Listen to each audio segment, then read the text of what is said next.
Voici le bilan du rapport d'exécution budgétaire du premier semestre 2025, c'est-à-dire ce que l'État a gagné et dépensé entre janvier et juin. Dans un contexte mondial où la croissance ralentit aux États-Unis, rebondit en zone euro et reste dynamique en Chine, le Sénégal se distingue. Au premier trimestre 2025, notre pays a enregistré une croissance exceptionnelle de 12,1%, portée principalement par le pétrole et le gaz. Une performance historique dans l'espace UMOA. À fin juin, les recettes de l'État atteignent 2226 milliards de francs CFA, soit près de la moitié de l'objectif annuel. Les impôts directs représentent 913 milliards, dont 392 milliards provenant de l'impôt sur les sociétés. Les impôts indirects contribuent à hauteur de 1074 milliards, tandis que les recettes non fiscales s'élèvent à 116 milliards. Les dons restent modestes, avec seulement 19 milliards mobilisés.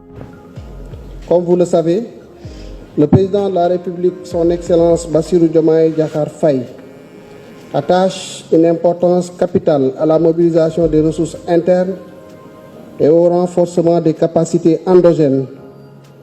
Pour le Sénégal comme pour toute l'Afrique, ce sont là les leviers d'un développement durable et d'une transformation socio-économique profonde. Ces chiffres traduisent le regain de l'activité économique et les efforts de mobilisation des ressources. Du côté des dépenses, l'État a exécuté 2814 milliards de francs CFA. Les dépenses de fonctionnement dominent avec 2232 milliards, dont une masse salariale de 724 milliards et des transferts sociaux de 845 milliards pour soutenir les populations. Les investissements publics s'élèvent à 582 milliards, principalement orientés vers les infrastructures et le développement. Enfin, la dette est honorée avec 1331 milliards, déjà remboursés au premier semestre, gage de la crédibilité financière du pays. À mi-parcours, le déficit budgétaire s'élève à 588 milliards, soit environ un tiers de la prévision annuelle. Grâce à une mobilisation de 2,247 milliards de financement, l'État a pu couvrir ses besoins et maintenir la stabilité de ses finances publiques. Le Fonds national de retraite affiche un excédent de 13 milliards, preuve d'un système renforcé par l'augmentation du nombre de cotisants.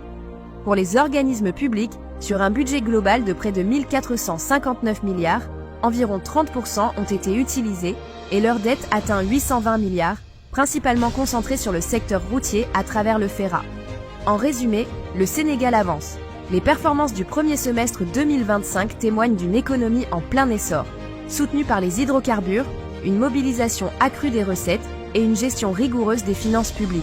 Certes, des défis demeurent, notamment le poids de la dette et le besoin d'accroître les investissements. Mais les bases lancées sont solides et ces résultats sont porteurs d'espoir. Ils montrent que notre pays a les moyens de construire une économie plus forte, plus autonome et tournée vers l'avenir.